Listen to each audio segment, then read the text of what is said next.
오늘은 욥기 38장 1절에서 7절 말씀을 가지고 너는 창조주 하나님 아버지와 대화하는 의논하는 내 아들 대장부다. 이런 제목을 가지고 함께 은혜를 나누고자 합니다. 좀 이렇게 반복된지는 모르겠습니다만 욥의 그 갑자기 당하는 고난을 이해하는 중요한 전제가 있기 때문에 다시 한번 얘기를 합니다. 욥은 이미 성경의 말씀대로 온전하고 정직하여 하나님을 경외하면서 악에서 떠난 자다. 욥기 우리 1장 1절, 2절, 3절 동방 사람 중에 가장 훌륭한 자다. 1장 4절, 5절 욥의 행위가 항상 이러하였더라. 욥은 아주 의롭고 정직하고 악에서 떠나고 동방 사람 중에 가장 훌륭한 자이고, 그래서 하나님이 어떻게 칭찬하냐면 그와 같이 온전하고 정직하여 하나님을 경외하며 악에서 떠난 자는 세상에 없느니라. 그러니까 욥은 하나님이 아주 가장 칭찬받는 동방 사람 중에 가장 의인 중에 의인이었다고 전제를 합니다. 근데 문제는 뭐냐면은 천상에서 사탄과 하나님과 시험이 이제 있는 거예요. 사탄이 이제 욥을 바라볼 때 하나님, 욥이 저렇게 충성하고 헌신하고 또 하나님을 의롭게 섬기는 이유는 욥의 울타리, 이의 범주가 만족되었기 때문일 것이다. 다시 말하면 욥의 무엇인가 조건과 이유에 충족되었기 때문에 그랬을 것이다. 여러분, 중요한 얘기거든요. 인간관계를 여러분 이해관계, 조건 문제로 이렇게 가지면은 사람이 궁핍해지고 가난해지고 내 존재가 메말라 갑니다. 사랑과 신뢰의 관계는 조건의 문제가 아니죠. 여러분들이 분명히 이해하리라 믿어요. 그러면서 이 사탄이 뭘 하냐면은 그 이유와 그 이해의 범주가 깨지면은, 내가 요구하는 조건과 이유가 깨지면은 하나님을 욕할 것입니다. 하나님을 욕하고 도망갈 것입니다. 그래서 하나님은 욥이 주인공이잖아요. 그래, 나는 욥을 믿는다. 그러면 욥의 모든 그 울타리를 깨뜨려 봐라. 욥에게 그동안 의의 보상으로 주었던 모든 것을 빼앗아 가봐라. 그러나 욥의 생명은 건들지 말아라. 이제 이런 이제 시험이 있었던 거예요. 그러나 이제 욥은 이 사실을 몰라요. 그래서 욥은 우리가 알고 있는 것처럼 아무 잘못이 없는데 우리가 까닭없이 고난이 오는 거예요. 그래서 갑자기 재산과 자녀와 건강과 이제 아내가 욕한 그런 내용이 나옵니다. 그러니까 어떻게 보면 욥은 자기도 모르는 이 이유 없는 엄청난 고난을 당하고 있는 거예요.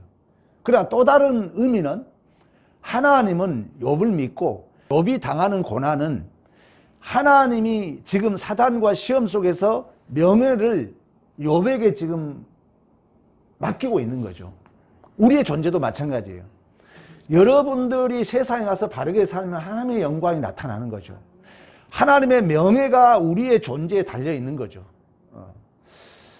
그러나 이제 욥이 힘든 부분은 뭐냐면은, 욥이 힘든 부분은 하나님을 모르기 때문에 힘들 뿐이에요. 이해 가십니까, 여러분? 아니, 자녀에게 우리가 때로는 고난이 있지만 또 여러분들이 어떤 그 고난을 알고 당한 고난은 힘들지 않잖아요. 우리가 내가 금메달 따야 된다는 그런 확신이 있는 자는 그 훈련이 힘들지 않는 것처럼, 그러나 욥은 아직 하나님을 온전히 알지 못하는 거예요. 그래서 욥은 결국은 하나님을 아는 걸로 끝나는 거예요. 영생은 유일하신 하나님과 그가 보내신 독생자 예수 그리스도를 아는 것인 줄로 믿습니다. 하나님을 아는 문제라는 거예요. 믿음의 문제라는 것입니다. 그래서 이제 이런 이제 고난을 당하고 있는데 이 친구들은 꼭 아셔야 돼요. 네 분이 등장하는데 이 원리 모르면은, 여러분 욥기 설교를 제가 지금 한 30번 했는데 아직도 이걸 이해 못하고 있으면 안타까운 것입니다. 첫째, 엘리바스는 도덕률이에요. 도덕의 틀, 윤리도덕. 공자는 윤리도덕을 아버지 다움이라고 그랬어요. 한국은 윤리도덕을 모르고 있는 거예요. 한국의 어른들은. 윤리도덕 옳고 그름이 아니에요. 윤리도덕은. 그리고 이제 빌닷은 뭐냐면은 경험된 틀이에요. 여러분, 이걸 우리가 소위 경험주의라고 그러죠. 내가 경험한 그 틀이 전부를 알고 있는 거예요. 그걸로 모든 걸 해석하려고 그러는 거예요. 그러니까 엽기는 우리의 모든 인문학을 다 담고 있어요. 어떻게 보면은. 그 다음에 이제 소발이 등장하는데, 소발은 내가 믿는 하나님이 이런 하나님이야. 여러분이 알고 있는 하나님은요, 코끼리의 털 하나에 불과해요. 근데 그걸 전부로 알고 있다는 거예요. 그래서 그 울타리 딱 쳐놓고 그 하나님의 신비함을 전부로 알고 있다는 거예요. 소발의 신앙이에요. 이제 나중에 엘리후가 등장합니다. 가장 젊은 엘리후. 확신, 나의 신념, 사심없는 진심, 분명함, 그리고 이제 창조 질서의 어떤 분명함, 틀, 이걸 가지고 이제 욥이 감당해야 하는 그 고난을 전부로 알고 해석하고 담아내려고 그러고, 욥 너가 지금 고난을 당하고 있는 것은 그 네 분의 친구들의 공통 분모는 뭐냐면 옳고 그름이에요. 원인과 결과 법칙이에요. 네가 고난 당하는 것은 너 잘못이다. 하나님 잘못이 없기 때문에 너 회개하고 지금 당장 두 손 들어라. 그러나 우리가 하나님을 아는 싸움은 이미와 아직, 크로노스와 카이로스 시간을 이해하라 했잖아요. 하나님을 아는 과정은 기계적이지 않습니다. 그래서 이 과정에서 어떤 것도 정답은 없어요. 여러분, 이런 오해하지 마세요. 어떤 것도 정답이 안 돼요. 아무리 여러분들이 옳고 그름을 얘기해도 그건 정답이 아니에요. 또 우리는 모두가 묶여 있어요. 그리고 그 사람의 일생에 이 과정이 있는 거예요. 그걸 한 어떤 옳고 그름으로 답을 내린다? 아니에요. 그래서 여러분, 가장 중요한 믿음이에요. 믿음으로 사는 거. 의인 오직 믿음으로 사는 거예요. 어쨌든 이러한 논쟁 속에 이제 욥기가 끝나가잖아요. 이제 누가 등장해야 됩니까? 하나님이 등장해야죠. 그래서 오늘 이제 하나님이 등장하는 거예요. 그런 이제 전제하에서 하나님이 등장해서 창조 세계 신비로운 자연의 모든 것을 열거해요. 열거하면서 창조자 하나님의 주권적 섭리와 그 우주적 그 오묘한 그 지혜를 설명하면서 역설적으로 물은 거예요. 너는 누구냐? 하나님이 우주 만물을 창조하고 하나님이 이렇게 모든 것을 섭리해 가시고 주관해 가시고 이 신비함 속에 너는 누구냐 묻는 거예요. 4절, 내가 땅의 기초를 놓을 때 내가 어디 있었느냐. 8절, 바다가 나올 때 문으로 그것을 가둔 자가 누구냐. 그러니까 땅과 바다의 조성자와 운행자가 누구냐에 대한 질문입니다. 여러분, 저 설교를 들으신 분은 아마 기억날 거예요. 이스라엘 백성들이 광야에서, 광야는 40년은 사는 세상의 숫자, 10은 최대수, 우리 인생 존재 전체를 얘기하는 거예요. 그 광야에서 원망, 불평, 수없는 질문 속에 우리의 믿음의 근거의 첫 소절이 뭐예요? 태초에 하나님이 천지를 창조했다예요. 모든 근원이 하나님께 있다는 거예요. 성경을 여러분들 어느 정도 알고 나면요, 한 절로 전체를 해석할 수 있어야 되고요, 전체로 한 절로 표현할 수 있어야 돼요. 그러니까 성경은 참 신비합니다. 한 절 속에 구원과 모든 게 다 들어있어요. 한 절로 다 해석이 가능하다니까요. 신비해요. 계속해서 묻습니다. 12절, 너의 날의 아침과 새벽에게 그 자리를 알려주었느냐. 16, 18절, 내가 바다의 땅의 넓이를 측량할 수 있느냐. 다시 말해 빛과 어둠의 순환과 땅과 바다의 넓이와 이치와 근원을 조성자가 누구냐.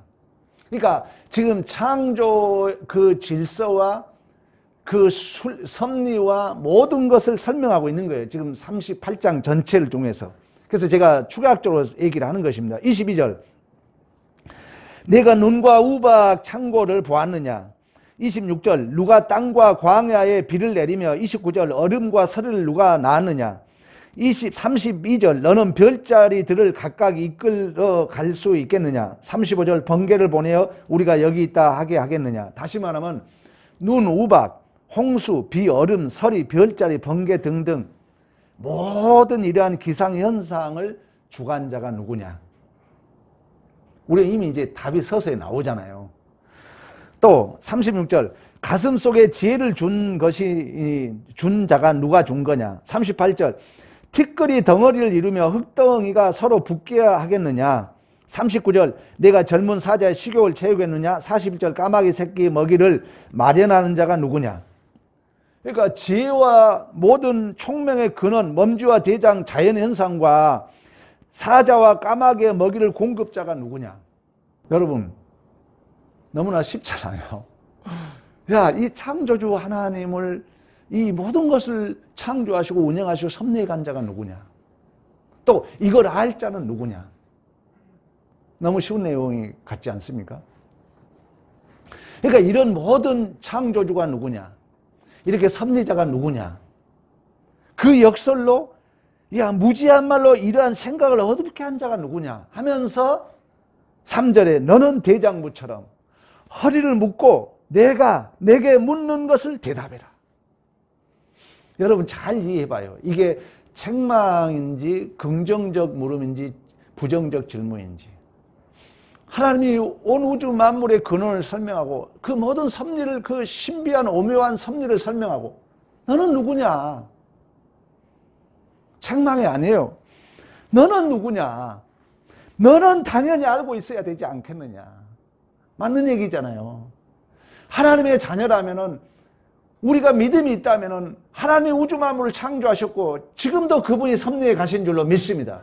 그걸 유일하게 아는 자는 누굽니까? 그의 백성 아닙니까? 그의 자녀 아닙니까? 그런 의미에서 오늘 제목을 너는 창조주 하나님 아버지와 의논한 내 아들 대장부다. 이런 제목을 붙인 것입니다. 즉 이 말은 뭐냐면은 36장, 37장 또한 그동안 계속해서 새 친구들이 그렇게 왔잖아요.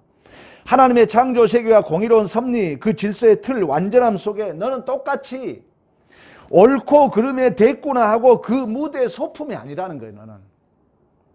너는 이 창조의 모든 것에 대해서 그 창조자의 근원 되신 그 하나님과 의논하고 대화하고 설명하는 내 아들, 너는 내 대장부다. 할렐루야.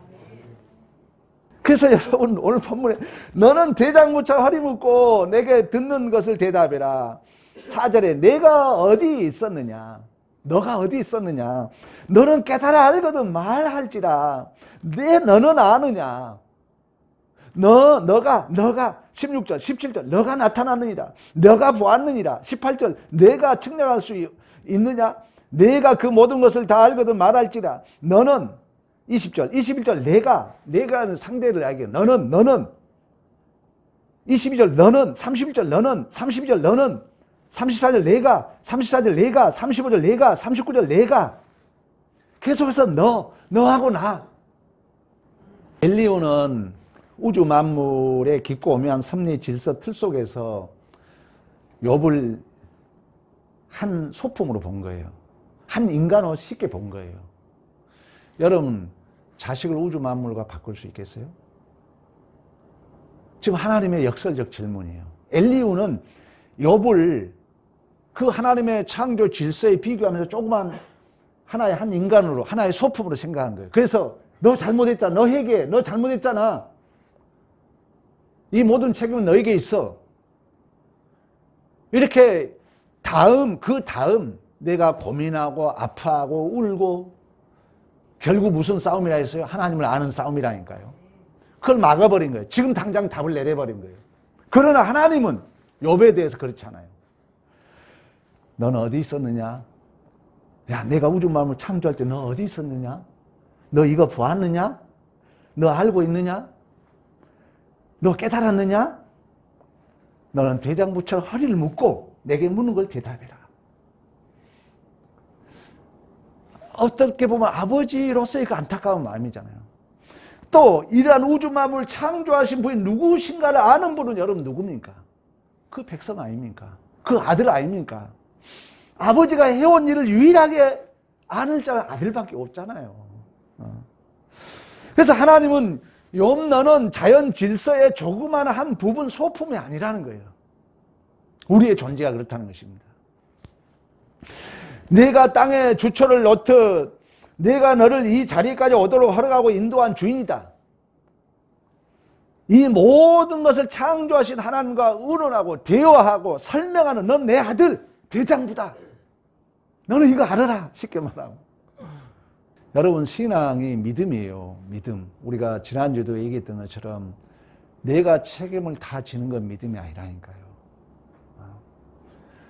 최종적 권위를 하나님께 두라 했잖아요. 최상의 가치를 하나님께 두라 했잖아요. 다윗이 성전을 지어서 하나님 앞에 이렇게 잘 보이려고 그래요. 그때 하나님이 뭐라 하냐면은 내가 너를 위하여 집을 짓는다 그래요. 내가 내 집을 내 나라가 내 앞에서 영원히 견고하게 보존되고 내 왕위가 영원히 견고하게 하리라. 아버지 마음이에요. 야곱 얘기를 여러분 알고 있잖아요. 야곱과 에서는 자기의 노력의 소산물을 아버지에게 드려서 복을 받아가는 거예요. 이 땅에서 내가 노력의 결과로 쌓아간 것은 바벨탑이라니까요. 그건 믿음이 아니에요. 그러나 야곱은 그냥 털어 손 내밀고 복을 받아가는 거예요. 그러니까 성경은 은혜와 선물 얘기를 하는데 이게 이해가 쉽지 않아요. 또 우리는 인간의 본성은 이해가 쉽지 않아요. 어쨌든 이제 야곱은 그 약탈자라는 별명을 가지고 20년 동안 그 삼촌 집에서 우리가 알고 있는 것처럼 10번을 품삯을 속아가면서 그 작은 딸을 사랑했는데 아버지가 속이잖아요. 큰 딸을 줘버리잖아요. 전날 밤에. 그래서 7년 그리고 삼촌 때문에 6년에서 20년을 허송세월을 보냅니다.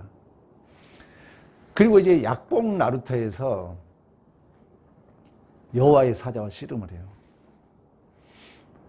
날이 새갈쯤에 하나님이 환도뼈를 칩니다. 환도뼈를 쳤다. 성경에 뭐라 다리를 절었다라 그래요. 그 말은 뭐냐면은 의존형으로 만들어놨다는 거예요. 하나님께서 준 것만 아버지의 품에 사는 자로 만들었다는, 쉽게 말하면. 근데도 야곱이 뭐라면 아버지 나 복 안 주면 안 되겠다 그래요. 아니 아버지가 다 알고 준다니까. 근데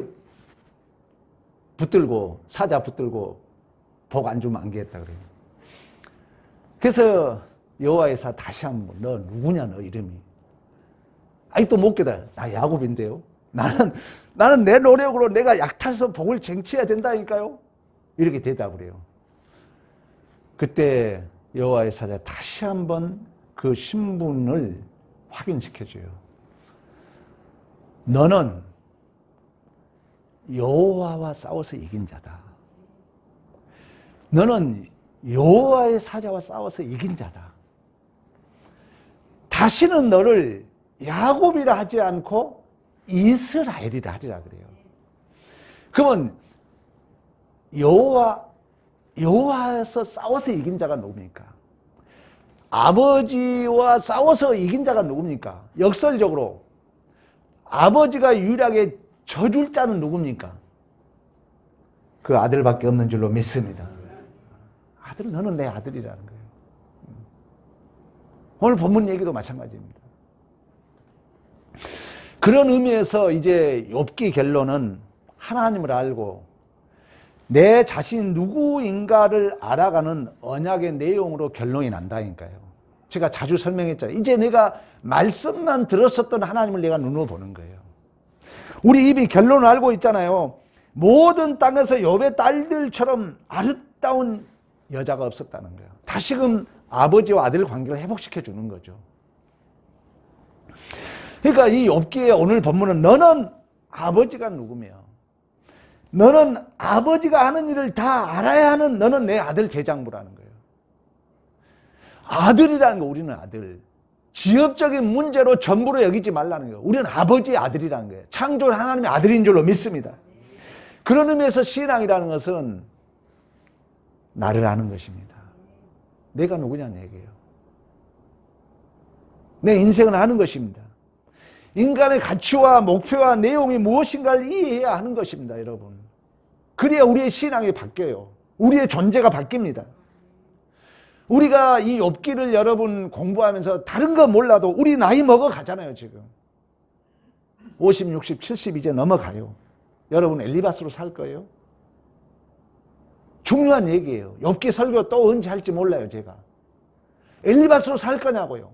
윤리도덕의 틀로. 또한 우리가 잘못하면 빌닷으로 살 수 있어요. 내가 축적된 경험 틀을 전부로 할 수 있다는 거예요. 우리가 또 잘못하면 소발. 하나님은 이런 하나님이야. 좋아요. 그러나 하나의 도식화된 그 신비함의 전부를 알 거냐고요. 내가 알고 있는 하나님은요, 우리가 하나님을 아는 것을 코끼리로 많이 비유합니다. 여러분들이 알고 있는 하나님은 코끼리 털의 하나라니까요. 그 큰 코끼리 털 하나에 불과하다니까요. 근데 그걸 전부로 알 수 있다는 우리가 잘못하면. 또 마지막으로 등장한 엘리후. 저도 이렇게 제 가까운 사람이 빠져 있어요. 근데 제가 가만히 보면은 그건 신앙이 아니에요. 신념이 빠져 있는 거예요. 자기 확신에 빠져 있는 거예요. 저는 분명히 그걸 볼 수 있어요. 유대인들의 신앙은 어떻게 보면 자기들 확신에 빠져 있는 거예요. 자기들의 신념에 빠져 있는 거예요. 사심 없는 진실, 분명함, 우주 만물 다 동원해 좋아요. 그러나 그것이 틀로 규범화되면 안 돼요. 그게 엘리후의 모습이에요. 우리가 욥기를 이제 앞으로 한 5번 설교가 마칠 텐데 여러분이 결단해야 돼요. 욥기 설교를 마치기 전에 내가 어떻게 살 것인가. 이 땅의 진실로 우리의 어떤 소원, 우리의 하찮은 자존심, 탐욕을 채우기 위하여 옳고 그름이 전부라면은 예수님께서 십자가 여러분 죽으셨다니까요. 죽으셨어요. 그가 찔림은 우리의 허물 때문에, 그가 상함은 우리의 죄악 때문이라고 그래요. 우리가 신앙이 진실로 이 하나님과 아버지의 관계가 회복이 안 되면은 이 예수 그리스도의 그 십자가의 죽음과 부활을 이해할 수 없어요. 우리의 신앙이 하나의 틀에 맺힐 수 있다는 겁니다. 여러분, 기독교 신앙은요, 너무너무 큽니다. 왜 이 얘기를 한 줄 아세요? 기독교 신앙 하나님을 아는 거예요. 여러분은 기억나죠? 어머니 은혜 노래 기억납니까? 스승의 은혜 노래 기억납니까? 스승의 은혜는 하늘보다 높고 바다보다 깊다. 근데 왜 여러분 하나님 안에는 그걸 비유 못하죠? 스승의 은혜는, 어머니 은혜는 하늘보다 높고 바다보다 깊다는 거예요. 그러면 기독교 신앙의 본질은 하나님을 아는 거예요. 그러면 그 하나님의 자녀로 사는 거예요. 자녀로 산다는 것은 아버지의 마음을 아는 거예요. 그 하나님은 크신 분이라니까요. 하늘보다 높고 바다보다 깊은 어머니, 스승을 통해서 우리는 하나님을 알아가는 거예요. 너무너무 기독교는 큰 거예요. 그래서 이제 예수님께서 요한복음 15장에 가면은, 요한복음 이제 17장 3절에 가면 영생은 하나님과 그가 보내신 독생자 예수를 아는 거라 그러잖아요. 포도나무 비유를 얘기합니다. 나는 포도나무에 너희는 가지다. 붙어 있으면 절로 과실을 맺는다. 그러면서 뭐라 하냐면은, 이제부터 너희는 종이라 하지 아니하고 종은 주인이 하는 것을 알지 못하니라. 너희는 친구라 하였나니 내가 아버지를 들은 것을 다 너희에게 알게 하였습니다. 그러면 이 욥의 친구들, 엘리바스, 빌닷, 소발, 엘리후, 이 네 사람이에요. 그러니까 욥기가 여러분 우리가 42장까지 가는데 이 네 사람을 알고 욥을 알고 하나님 알면 욥기 42장을 띄는 거예요. 그 중에 아까 서론 그 배경을 알고 이 네 사람이 주장한 걸 알면 욥기 끝나는 거예요. 이 네 사람의 그러면 가장 큰 실수는 뭐냐? 욥이 어떤 관계를 모르고 있다는 거예요. 욥은 하나님의 아들이라는 걸 몰랐다는 거예요. 욥이 하나님의 친구라는 걸 몰랐다는 거예요. 결론적으로 보면은. 한 예로 들면, 자, 예를 들어 봅시다. 아버지하고 나하고 아버지와 아들 관계잖아요. 여러분들이 어떤 옳고 그름을 들이댄다 해도 아들과 아버지 관계보다 더할 수 있냐는 얘기예요. 이해하신지 모르겠어요. 우리 모두가 그렇다는 거야.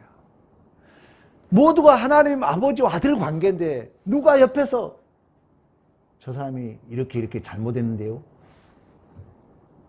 그게 통하겠냐는 얘기예요. 다시 얘기합니다.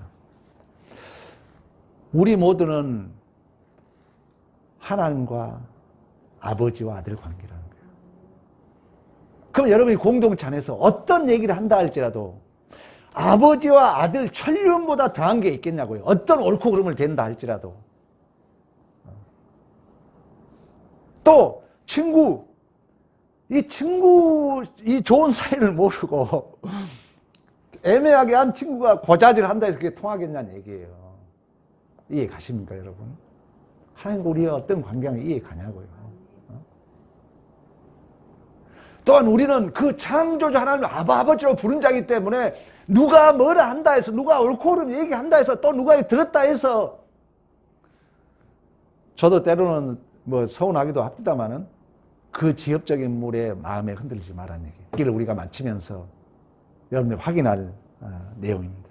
그래서 욥은 결국 결론이 뭐냐면은 다시 한번 확인해 주는 거예요.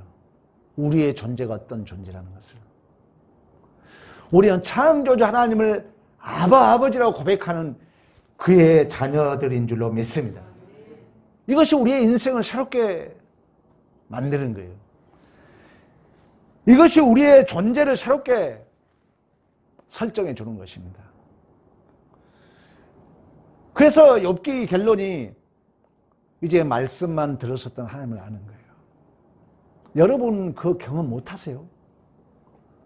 이제 나이가 먹으면 먹을수록 그 부모 마음이 더 크게 와닿아요. 신앙도 마찬가지예요. 이제 오래 가면 갈수록, 신앙이 경륜이 가면 갈수록 과거가 오버랩되면서 옛날에 지엽적인 문제로 마음 상했던 것이 부끄러움을 느껴지는 거예요.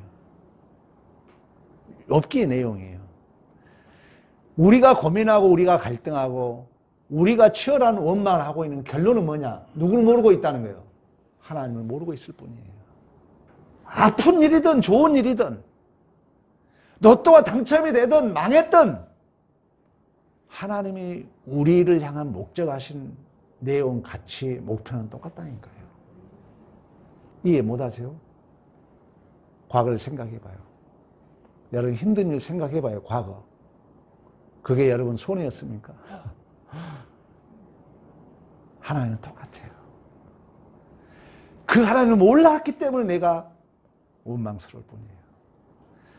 그 하나님을 모르기 때문에 나에게 갈등이 있을 뿐이에요. 하나님을 알고 나면 진정한 그 아들로서의 자유인이 된 줄로 믿습니다. 그러나 우리는 그 하나님을 아는 과정에 이미와 아직 중간 단계, 중요하죠. 우리가 이 구원의 삼중 시제를 모르는 완전주의에 빠집니다. 중요해요. 이 설교를 한 번도 못 들어본 사람들은 저는 확신해요. 율법주의에 머물러 있어요. 자기가 아는 걸 전부 알아요. 왜? 이미와 아직의 관계를 모르니까. 이미 완료됐지만 아직 우리 역사 속에는 아직 크로노스 속에서 미완료에 있는 거예요. 어느 것도 정답이 없어요. 그래서 기독교 신앙은 가장 중요한 게 기다림. 사랑을 뭐라고 그래요? 오래 참음으로 비유하는 거예요.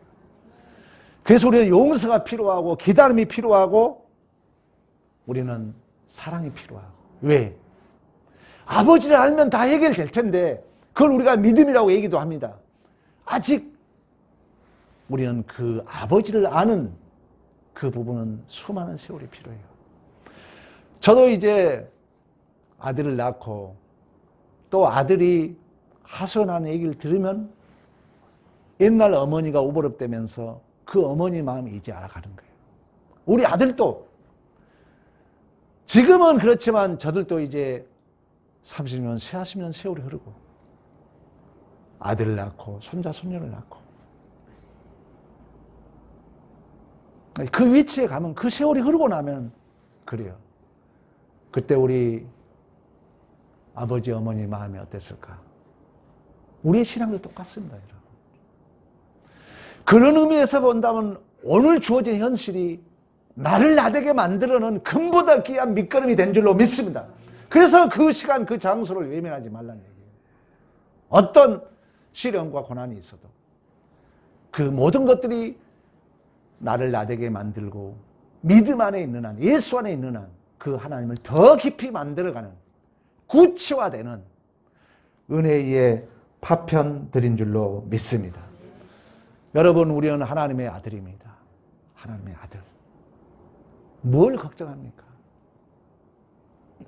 우리는 하나님의 아들 대장부라니까요. 여러분, 오늘 본문 내용이에요.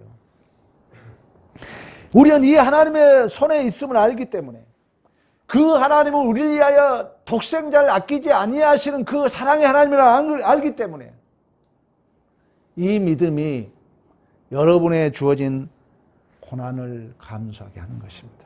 믿음이에요, 믿음. 믿음. 이 믿음이 양보도 하게 하고요. 아파도 참고 견디게도 하고요. 이 믿음이 손해보게도 하고요. 이 믿음이 그러려니도 하게 하고요. 믿음입니다.